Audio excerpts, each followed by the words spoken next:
Welcome back to the Leaderboard tutorial. We're going to continue from where we left off in the last tutorial.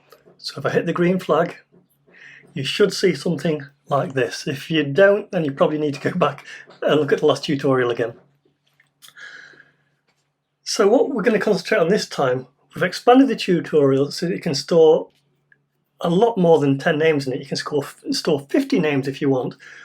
But what we need to have is a way to display those names nicely on the screen. And obviously they won't all fit at once. And so that's what I'm going to concentrate on in this tutorial. And the first step is going to be looking at the text sprite. So you may recall, if you started from the very first high score tutorials, that we put this show high scores block into the text sprite so that it could display all the high scores extremely quickly. But seeing as we restarted the advanced leaderboard tutorial from a project we remixed, I was able to sneak in some extra code into the text sprite, which is the buffered text code. You don't need to know the details of this right now because it's not part of the high score, it's just a way of displaying text. It's a standalone sprite. But from a programming point of view, it would be nice if the text sprite only contains code related to displaying text and the high score sprite contains all the code related to displaying high scores. And for that purpose, I'm going to take this code and I'm going to move it over to high scores. And I'm going to actually delete it from here with the receiver first that calls it and then the code. Because as I said, this is high score code really, so it really belongs in the high score sprite. So we have this now. Obviously we can't call the display text custom block, which is in the text sprite, from within the high score sprite. So we're going to use a new buffered functionality that I built in. So for this purpose, we're going to have to create a couple of custom blocks. So go to My Blocks and make a block called Add Buffered Text.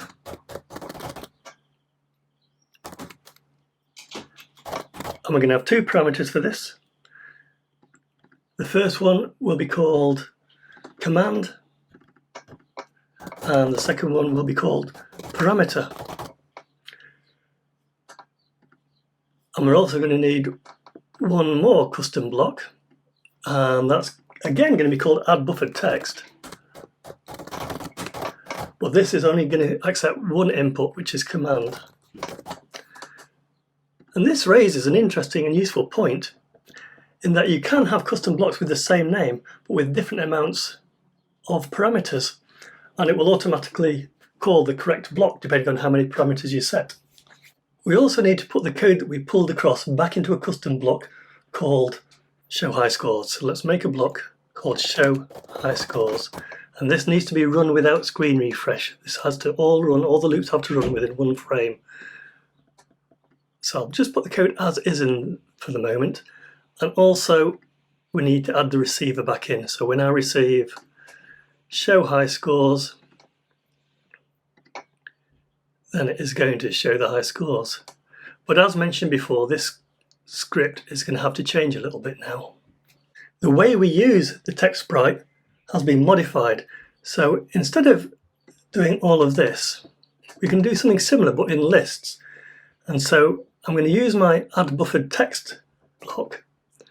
And if you look in variables, you'll see all these text commands. So if I say I want to set the scale to 100, as we were doing before, then now I would just add buffered text scale 100, set that command, and I want to set the shadow to true. So we'll do a similar thing, add buffered text shadow to true. And you can see, well, you can't see, you can see it's calling these custom blocks, and all these custom blocks are going to do is add to the list. So this one, I will add command to the text buffer, and then I will add parameter to the text buffer. This one is just going to add command to the text buffer. So all it's doing is building up a list of instructions in a list. So we've already done the text scale, we've done the shadow, so now we want to step through, well, let's follow this exactly. Let's set the left and the top and the string. So I'm going to need that for left, another one for top, and another one for string.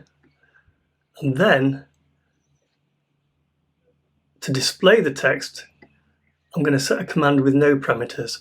So we've got left, top, and string. And this is quite a useful technique to build up a command list so you can pass lots of instructions over to a broadcast at once. It's one that I use for several different purposes. So I'm going to, the text left, I'm going to set to -80, just the same as over there. The top to 170, the string to high scores, and add buffered text, and this is just going to say text display to give the command to actually display whatever instructions it's been given so far. So that covers the first area. So let's add that on. I can delete that because I've done it. And well, I've already done scale, and text top I've changed to 120 there. So okay, let's make that 120. Oh no, sorry, that's silly, isn't it? That's for displaying high scores. So now down here, some of the same commands. So I'll just copy this block over. I'm interested in setting the scale and setting the top. Setting the scale to 80 now, and setting the top to 120. So I can put those in, and that can replace those two blocks. Setting the left and setting the string. So that's going to be another couple of these. So I'm right clicking this so I can just quickly change the name, and I need to set the left coordinate and then the string, and I need to set them to 80. No, set the wrong one. I need to set it to -180 and join. So I've done those two now. Display text is simply add buffer text with text display. So I'll just duplicate that from there, put it there, and I can get rid of that display text now. Now I'm doing the same thing again and again. So I'm going to copy that section and duplicate it and add it there, and then copy it again, duplicate it, add it there. But I'm going to use these parameters. So this one moves it to -140. This one moves it to +140. Text string going in is this. Text string going into that one is there. So that's got rid of all those. So I've just got those last two commands to add now. Now there's a slight difference here because I can't change text top because text top is actually a command now. So what I'm going to do is make a variable. I'm going to call it top for this sprite only. And at the top, I'm going to say set top to 120. And I'll use a variable in there. And going down here where I'm changing top, I'm going to change the new variable top by -26, and then I can simply use that block again and get rid of that. And so now it's changing a variable that I'm controlling and then using that in the command buffer. So that should, in theory, work exactly as it did before. And obviously at the end of setting up the list, I'm going to need to make the broadcast to display the buffered text. And then all I need to do, previously it was calling initialize to initialize the text sprite. I'm now calling initialize buffered text to initialize it to know it's working in a different way. So let's go to the larger screen and let's have a look. And there, it looks exactly the same. But what I've done is now the high score code is all contained in the high score sprite and the text code is contained in the text sprite, which is a much better programming methodology. But I don't want a high score table with 10 scores anymore. I'm going to make a high score table with 50 scores in it. So let's go back to the high score sprite and let's have a look at the initialize block where we set up a lot of the variables.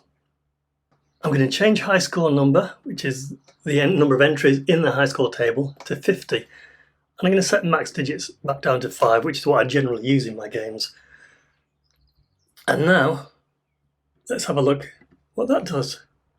Well, that makes a complete mess. That's because I haven't reinitialized the high score cloud data to say it is now using different length and different, well, data. So let's pop back over here. You should have this initialization code, which will automatically run for however many names you've set it for. So if I run that, and I'm going to look at this cloud variables required, which I set up so it would tell me how many cloud variables it's going to use. And it is now going to use 7 cloud variables to store all that data. So we're going to have to, we've only got 2 cloud variables set up at the moment. We're going to have to make some more. High scores 3, cloud variable, make a variable. High scores 4, cloud variable. High scores 5, cloud variable, and then obviously high scores 6 and 7, both cloud variables.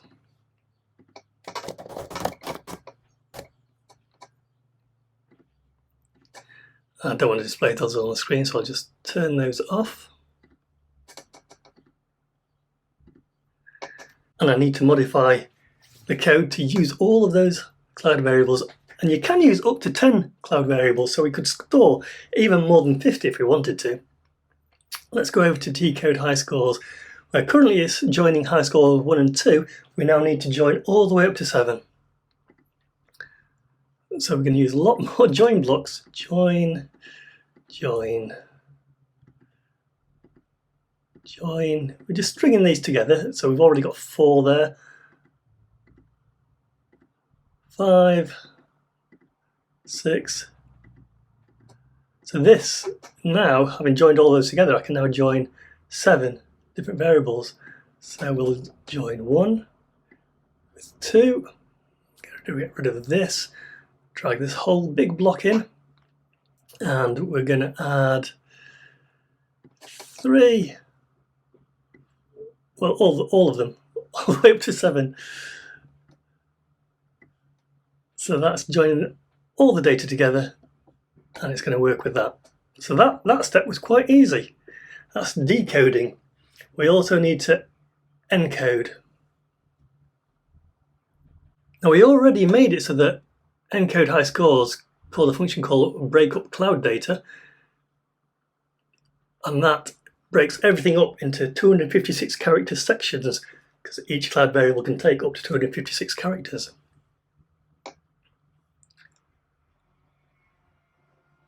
So it encoded the high scores, and then it went through this process where I've only written 2 high scores there, and I want to add all 7 now. But instead of doing it in this block here, where with 7 it's going to have a complete, with a wait between each write to cloud that you need, it's going to be waiting over half a second in that variable. So I'm going to make this into a separate receiver, which I can call without update, and that can do all the waiting while your program continues doing whatever it's doing. So let's add a new receiver. When I receive, I call it update cloud. And in here, I'll move this down so I can squeeze it in. And I want to copy this block.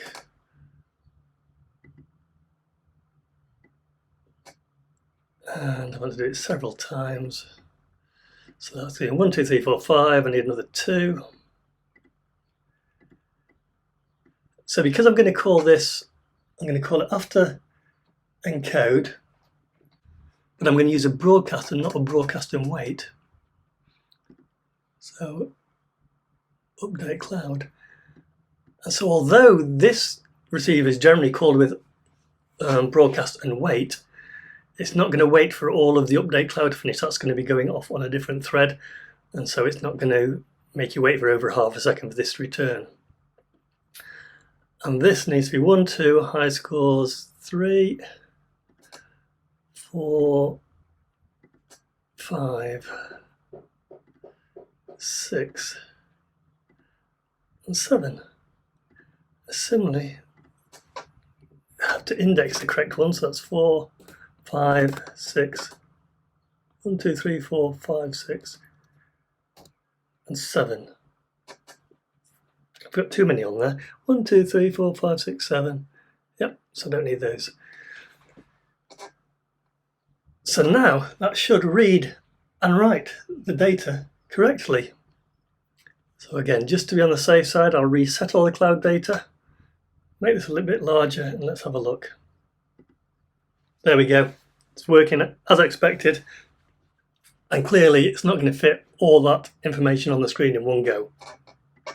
So a good first step might be to reduce the size we're displaying the high scores in. So maybe reduce the scale to, let's say, 60 for the title. Instead of 100, we'll put 60 in there. And for the actual high scores, instead of 80, we're going to put 40. Let's see how that looks. So there's big gaps between them now, and we can obviously squash them together more and fit more on the screen. So let's start doing that. And as you know by now, I don't really like using just numbers here, because if I'm going to be moving things around the screen, I'm going to do it using variables. So I'm going to set up a variable. I'm going to call it window top. And that's going to be where it starts at the top of the screen. I'm going to set up another variable, and I'm going to call it window left, which you can probably guess what I'm using for. And I'm also going to add a window line height,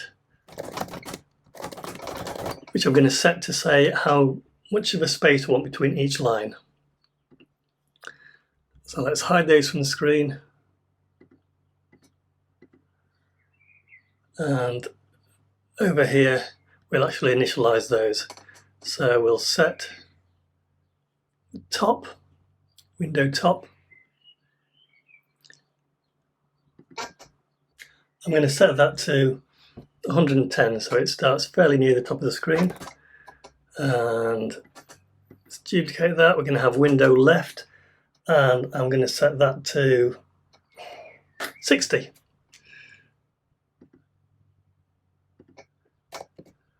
And the line height, I'm going to set to 16. Obviously you can play around with these values.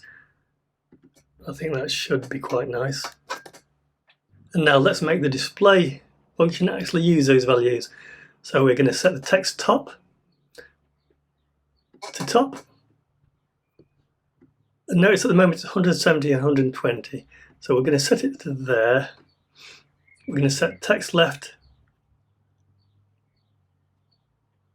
to left, window left.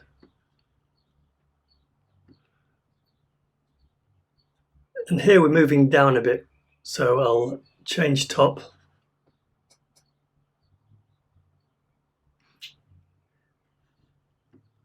Sorry, that should have been a window top, shouldn't it? And where I'm setting top to 120 now, I'm going to actually set it to window top and then down a little bit from window top. So let's set it, I don't know, down 30 pixels from there. So I'm using window left and window top. Text left, I'm going to use window left there again.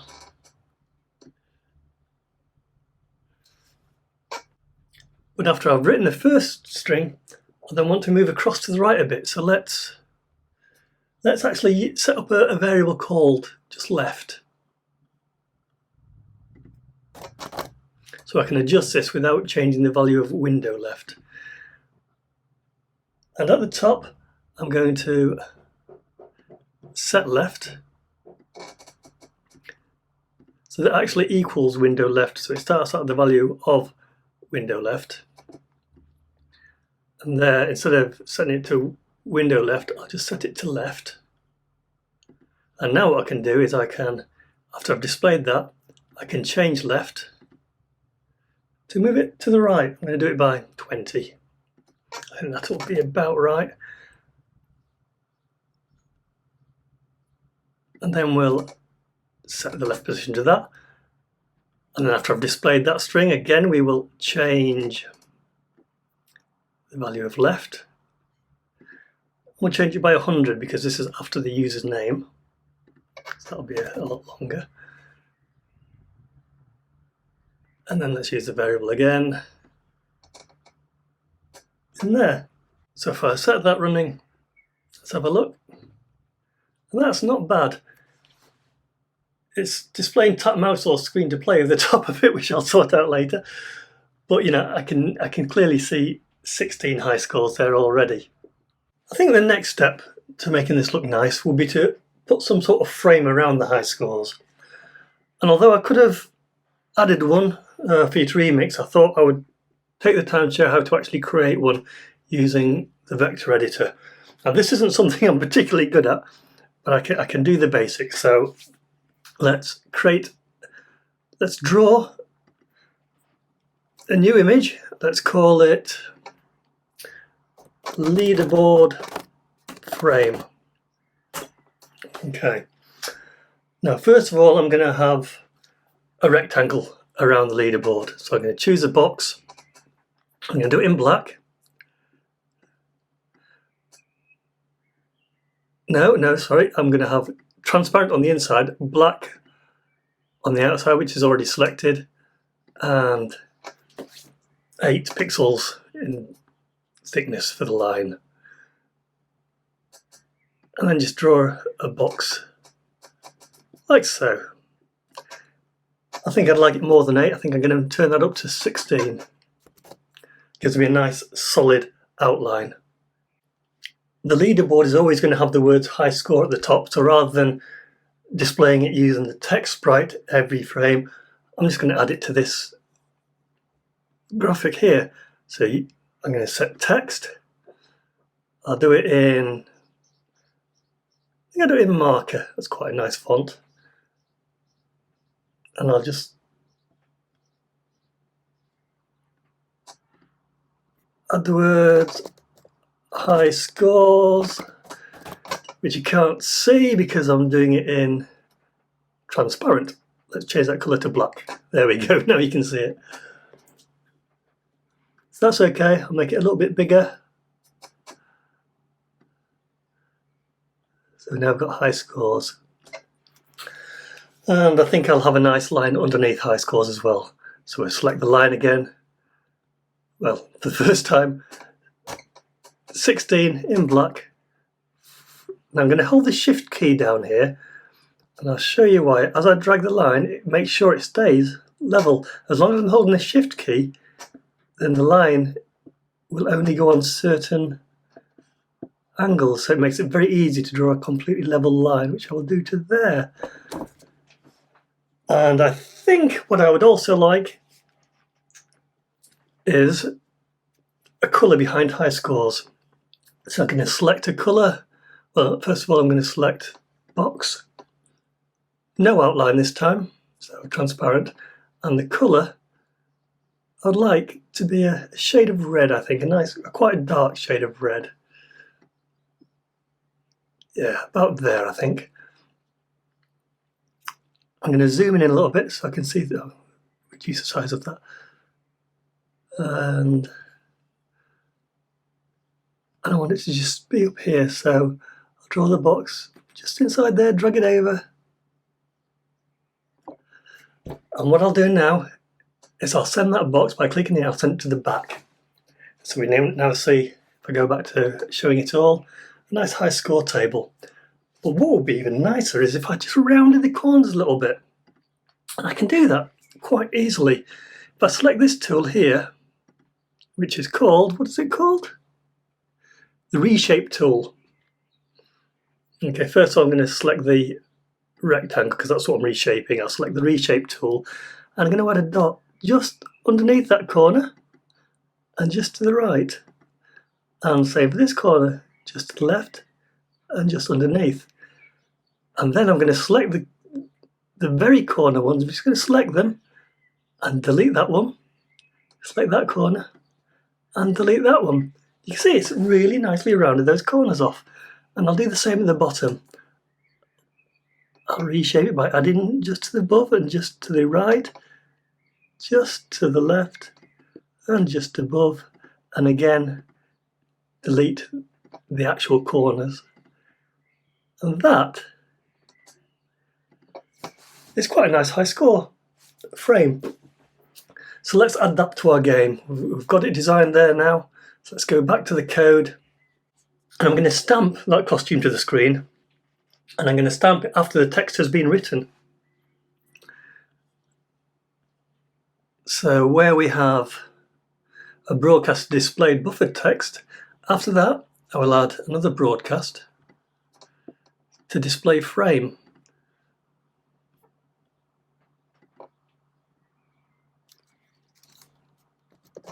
Display frame. So that will ensure that it happens after the buffered text has been drawn. And when I receive display frame,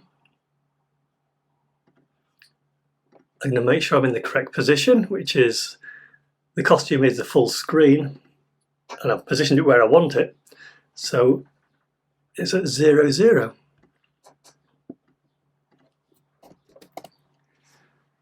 And then I want to select the correct costume. So switch costume to leaderboard frame, and then using the pen, I'm going to stamp it. So it stamps after the text has been written. So let's have a look to see how that works. Well, obviously I can get rid of where I'm actually using pen to display high scores. And it will need a bit of tweaking to get things displayed exactly right, but that's not at all bad.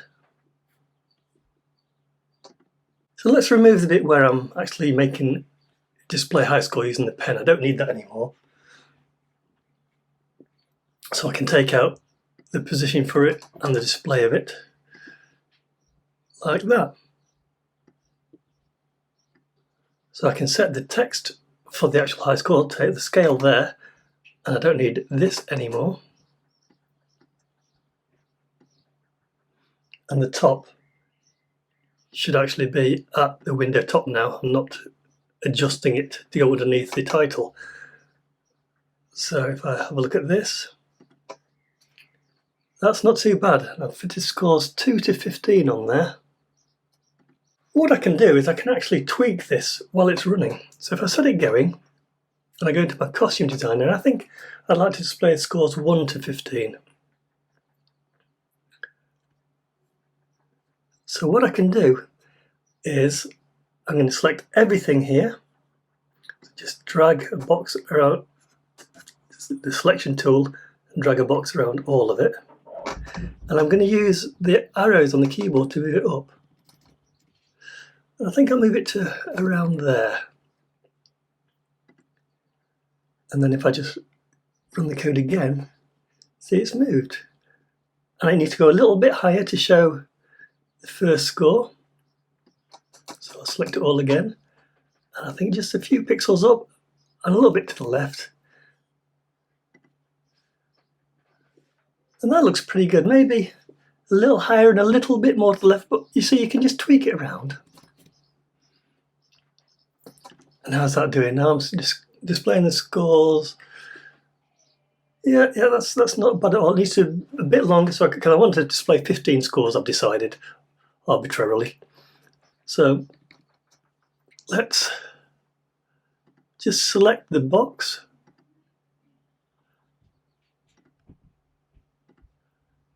And I'll just drag it down a little bit. A little bit more.